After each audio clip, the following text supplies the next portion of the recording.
We are the Institute for Intuitive Intelligence, revolutionizing intuition by training spiritually fierce women globally as qualified intuitive guides. Subscribe for the leading research and teachings on the conversation of intuition development. Preparing. Hello, everybody. Welcome. I can't see my Facebook in front of me, but I'm just going to assume that we are live and it's all glorious. And I am here. Yes, we are beautiful. With the heavenly Kim Ewing, who seems to get more beautiful every time I see her. I don't know, you've got this like movie star glow going on this morning. Is that like the post-school drop-off? I think that might be all my daily devotion, just quietly. Well, we know telomeres, right? We can talk about telomeres later, but yeah. Kim and I are gathering together today on this chilly April morning to really have a conversation about intuitive intelligence and the role that it plays in Kim's life and work. And as a intuitive intelligence teacher, an intuitive intelligence trainer, an embodiment student, and also our Institute ambassador, I think you're very uniquely positioned to say that intuitive intelligence is pretty much front and center of your daily experience. Yeah. So I would like, let's go back to that then, your daily devotion and telomeres and getting hotter and more beautiful every time I see you. Tell me how you live your intuitive intelligence in your daily life. How does it show up for you personally?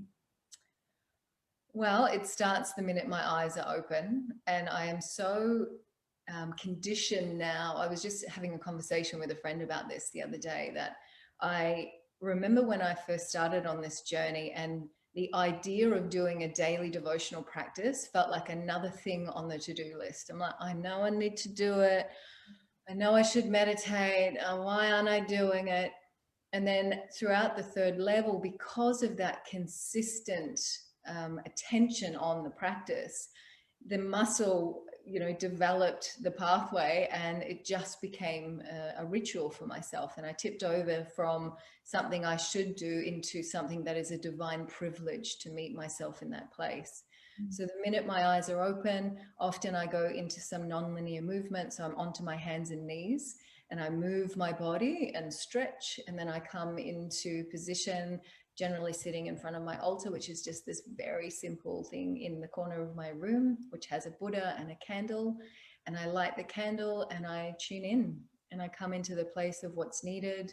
This morning I did some breath work, then I did some tapping, and then I came into my heart congruent practice.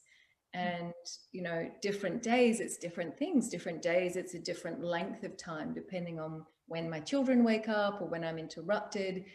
But the thing is that it's so consistent. When I miss a day, or if I ever miss a day, I feel like something's gone, something's missing, something's not right. Whereas it used to be the other way around. It used to be, a few moments of devotion throughout the week. And then, it was more the norm to not do it. So for anyone who's watching, who's like, I really want to get that place of it becomes a part of who I am, that building that consistent practice is key to making it effortless. Yeah, I love what you're sharing, because I think we're looking for a magic bullet, but it actually is just showing up every damn day, even when it's boring as hell, or you're like, what am I doing? And just being unafraid of that work, that sweat, because for a while it won't feel like the reward until it does. And then, as you so beautifully said, then it's this divine privilege. And I just love that. But I think what you do through your service, and I was just mentioning to Kim before we came live, I was looking at her beautiful new website. I love the ways in which you offer consistent showing upness to devotion through a number of your services, because it is actually the secret, the secret.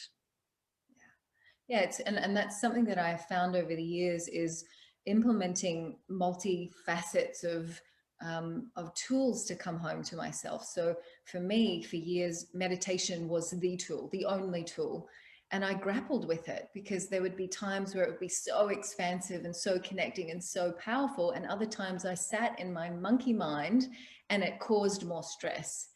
And so learning the tools of breath work and movement and tapping to help clear the fear, clear the resistance first, enable me to drop so much deeper. And that becomes, as you know, like this insatiable deliciousness that you just want more of, because I'm accessing those deeper places that fill me up instead of just sitting there for the sake of ticking another thing off the list. Yeah, I love that. And as you know, through your own study and of nonlinear movement and now embodiment with Alicia Halpin, you know, what makes intuitive intelligence is embodiment. And intuition without embodiment is that very superficial kind of cranial brain level where it's hit and miss. And what you're describing is exactly that. It's like there's no point trying to shove a mystical experience into a freaked out nervous system. Nothing will land. Right. Yeah. So it's honestly one of the greatest keys, I think, that I've learned, and that, you know, we teach as trainers of the Institute, and we teach, or we experience throughout the third level and then the advanced embodiment training. And it's building the container that can call forward the deeper experiences. And I think that's been the missing piece with so much of the spiritual teachings throughout, you know, our new age, if we want to call it a new age, philosophies. You know, it's like we have this expectation that we should just switch on our intuition and we should just be able to have these experiences. And yet we're all living from these bodies that are separate from the breath, separate from our deeper connection to ourselves, and not feeling safe in our own container to receive.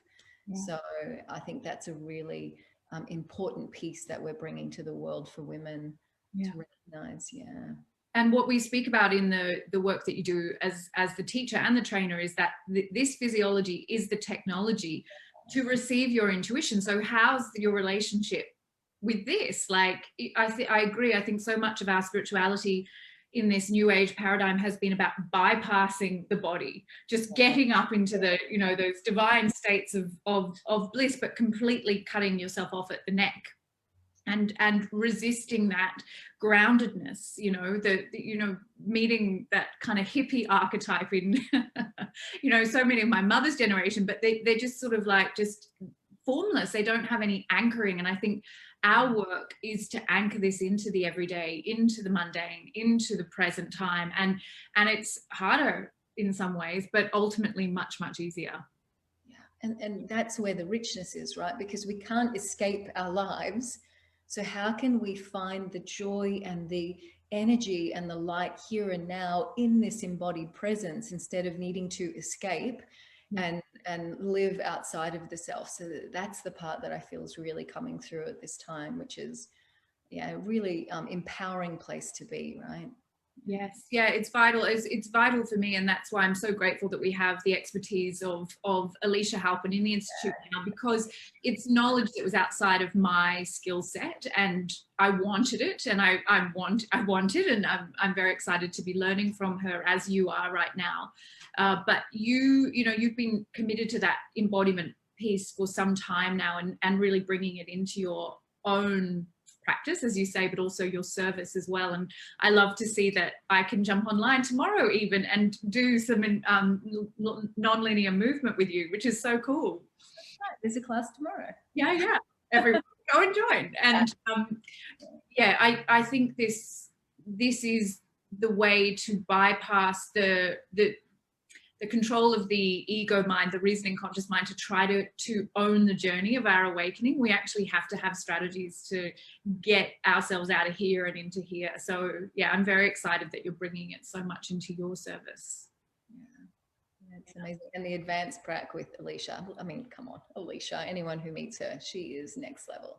Yeah. That work that we're doing in that advanced prac is incredible. And for anyone who doesn't know what we're speaking about, the third level, which Kim did several years ago now, is if you like, the undergraduate program in the Institute, and you can go on to postgraduate study. And the Intuitive Intelligence Embodiment 6-month program, Kim and I are both students of this time, the first ever round that it's been offered. And yeah, it's quite mind-blowing, but I think the science is really there. That's where the leading edge science is, around the polyvagal system, understanding even for me, learning that it's not sympathetic versus parasympathetic. It's not like good guy, bad guy, but actually how we bring them all online in a productive way is like, yeah. Yeah. And recognizing how stuck we get in certain systems, and oh, that's why I can't experience more of my deeper consciousness or deeper flow if I'm in a, locked in fight flight state. Yeah, it's profound work, and it's exciting. And I do think you need that grounding of the third level to be ready to, integrate the deeper awareness. It's wonderful to introduce the practices of embodiment, and we do that in the third level now. But to become that practitioner of it, that teacher of it, the third level provides, I think, that foundation to do things like create a daily devotional practice, which is the ground that then allows you to go further. Yeah. So tell us about your upcoming training as an intuitive intelligence teacher. You have is it an 8-week program? It's an 8-week online training. Yeah. And it is the initiate. So that is the first level of the entry into working with the Institute. And, this will be the 4th round that I have led this program. And as it naturally unfolds, I find more of myself showing up in the teachings. And what I mean by that is this round has deeper levels of breath work, deeper levels of movement to support the integration of what I'm teaching. And what I'm teaching, really, it's that initiation into understanding ourselves as spirit and being able to perceive life and the self through a different lens. And particularly at this time, and I find so many people are in that state of struggle, of feeling like life is happening to me and I am just a bystander and I have no control over what's occurring. And so this is the place to come to recognize how you can turn inward, how you can connect with something deeper, the infinite consciousness within the self, and begin to make different choices out of a place that feels aligned and congruent and empowered.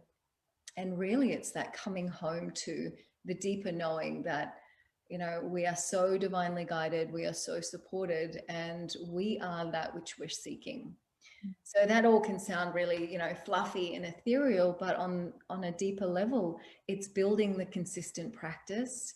It's learning the tools to meet the self as we are, in our stress, in our chaos, in our uncertainty, in our self-doubt, and then transcending that, or being with that, and then moving to a different level of self that feels like, you know what, I'm okay in this. I got this. I can now step into my life from a different perspective and watch the miracles begin to unfold. Yeah. So that's called soul expansion training. And yes, it is the prerequisite for the 3rd level. And as you say, it's such an embodied journey towards understanding and owning your sacred power. That's what I hear in the way you're describing it, which is so beautiful. How do you define intuitive intelligence for your students? What is it that you tell them it is? Because I often find my definition changes. Yeah, it does, doesn't it? The most real or authentic definition is living as self, living as our soulful self. And one of the things I've found over the years, both in myself and my students, is when I suffer, when my students suffer, we're living as the separation. We're living as, well, there's one aspect of me that's spiritual, and quite often people keep that in the cupboard, that's that woo-woo part of myself. And then I live over here in my domestic drudgery of my life, right, as my 3D reality self who's got all her challenges and problems. And so to me, intuitive intelligence, and what I'm teaching in the soul expansion training, is the union, is the recognition that we are soul, right? There is no separation. And when we can embody that and come back to that place of living that energy in our lives, no longer keeping it separate, then it's this flow. And this is what I've experienced for myself, which is why I teach it and I'm so passionate about it. Because everything changes. Relationships are deeper. Those that no longer serve you fall away. A pathway of your own service, or whatever that is for you, becomes clearer. And the spontaneous joy and bliss that comes with living in alignment with your soul is extraordinary. Yeah. More energy, more clarity, a deeper sense of aliveness and alignment with your intuition, which is really our soul, right? Yeah. Everyone. Absolutely. Well, I describe it as the language of the soul. And Right. if you can't hear your soul talking, it's really hard to acknowledge that you're a soul. So I love that. And I think everything you've described is so beautiful, but that spontaneous moments of joy, like that sense that bliss is the baseline. And we've been sold a lie about the quality of our emotional lived experience. And we've been taught to expect very little. And so we even don't know that we have the capacity to set a different baseline and then the permission to go and pursue that. What are the biggest hesitations do you think or see from the people you serve about committing, financially, emotionally, time-wise, to pursuing their soul awakening? That's a good question. I'd have to guess this because I don't tend to hear it. So people don't tend to come and say, I'm not going to join up, because they tend to come and join up, or they keep their reasons for not joining themselves. So my guess would be fear of the unknown. What is it going to mean for me? What's going to change in my life? And what's one of the greatest fears for most people is change, right? The uncertain. And you'll know when it's right for you when you're willing to go to that place of, I can no longer be with the discomfort of what I'm living in. Like maybe I want to invite change because what I'm currently living is shit. It's heavy, it's conflicting, it's confusing, and I want what these people are talking about. I want to feel better in myself. I want to feel like I have a deeper connection. I want to build a sisterhood, a friendship, a group connection with people who have a deeper understanding that we're so much more than our perceptions. And yeah, I think this is really a place to come to also learn how to master the mind. And so many people are a servant to this mind that is, just keeping them entrenched in the story of suffering. Why I can't have this, why I can't do this, why this is happening to me. And soul expansion training in the third level is opening our eyes to a whole nother realm of living that people have perceived that only, the select few or the elite can live, right? But it's accessible to all of us. And that's what you and I are bringing into the world on this level, right? It's like, it is not only for certain few, this is accessible to all of us to live this way. Yeah, I agree. I'm that fear of what will happen when I open this door or this Pandora's box, I think is absolutely the hesitation, but the fear is there because we don't know that we have ways to work with fear, as you say, to train that consciousness.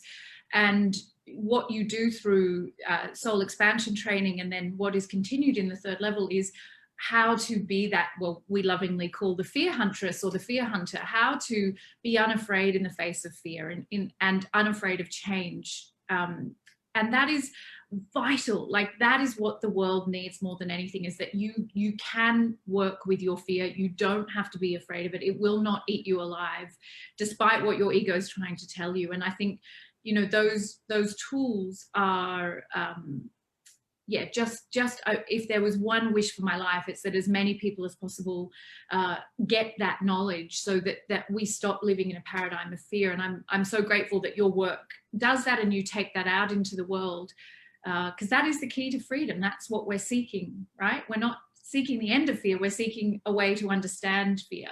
We just don't know there is a way, right? Right. Yeah. I think that's one of the greatest gifts, truly, that I took out of the third level, was this shift between, oh no, fear, and that's uncomfortable, so I'm just going to turn away from that, to recognizing that actually I have the tools, or I'm taught the tools to expand into it, to lean into it, to be like, okay, yes, this, and now what? Yeah.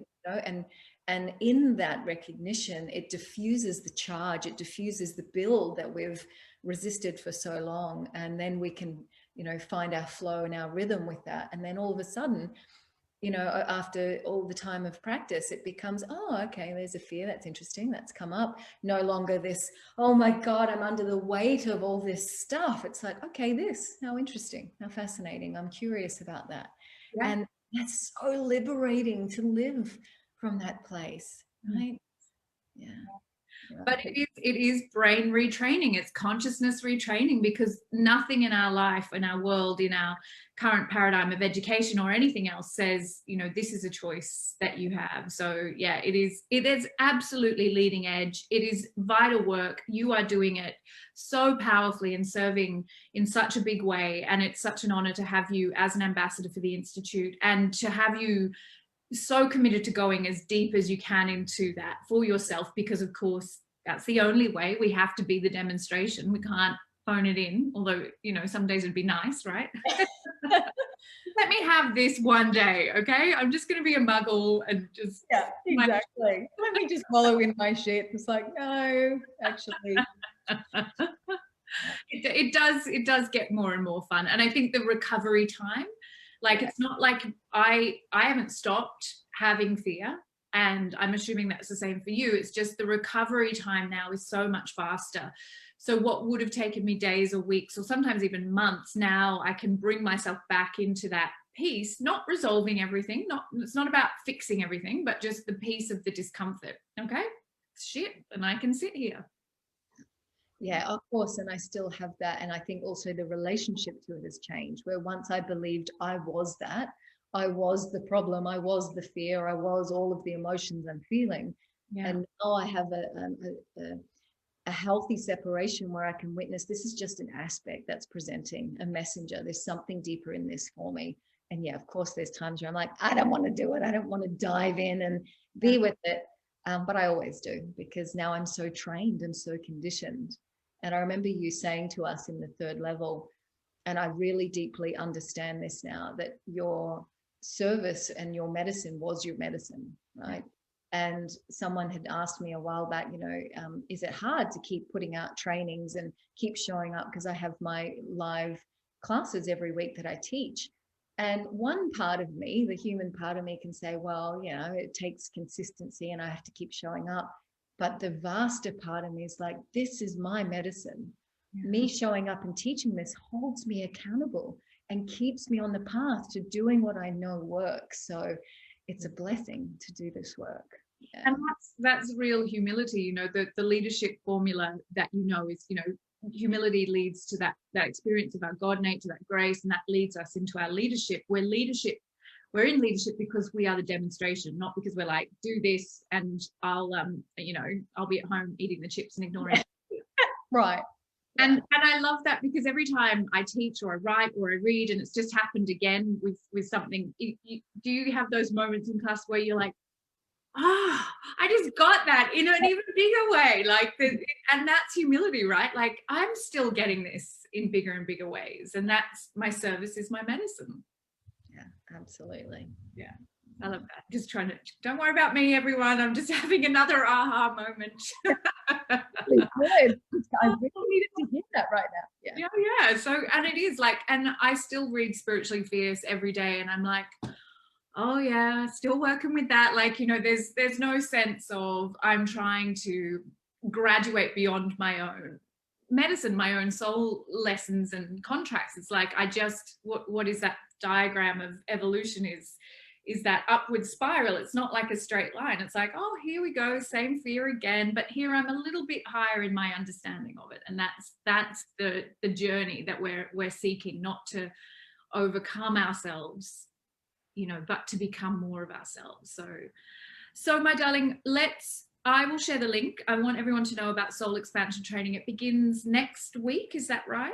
Thursday, that's right. Online. There's also, for those who can't attend live classes, because it's 8-week live classes, there's a learning platform. So everything gets recorded and uploaded to the platform with additional resources, workbooks, video practices and things. Yeah. So, and a private Facebook group to connect with sisters. And I have women from all over the world, all different time zones. We've got Belgium, UK, Australia, US, So it's really difficult to find a time, as you know, that serves everyone live, which is why I've made sure I've got a platform in place that can serve everyone and their time zones. Yeah, brilliant. And, you know, the quantum nature of reality means that, you know, even if you're watching a replay, the energetic connection is there. And this is a prerequisite for the third level. So if you are considering the July 2021 intake, the interviews are now open for that. And you'll be asked a question in there about whether you've done the prerequisite. As long as you begin it at some point before the third level, that's absolutely fine. You don't have to have completed it. So Kim's training is the perfect preparation ground to go on that year-long journey, and really such a high quality learning experience. I think you really have worked so hard to make this material really embodied, your own, and to bring your own energetic signature to it. So it's a very powerful learning experience, as all the incredible testimonials attest to. So you can find Kim also on Insight Timer. She's one of the leading teachers in that space, and her website, I'll share the link to the program as well. And any questions, I'm sure Kim and I can come back and answer. I didn't check to see if there were any comments because I was having too much fun, but I'm sure any questions can be answered, and you can pop over to Kim's Facebook page as well to follow up on anything she's doing there. Amazing. Thank you so much, everybody, for joining us. And yeah, it's absolutely a privilege to spend time with you. And I think we're going to do this again next month, and have another conversation. We'll come up with a lovely topic and see if there's any questions from our community as well. So much love to you all.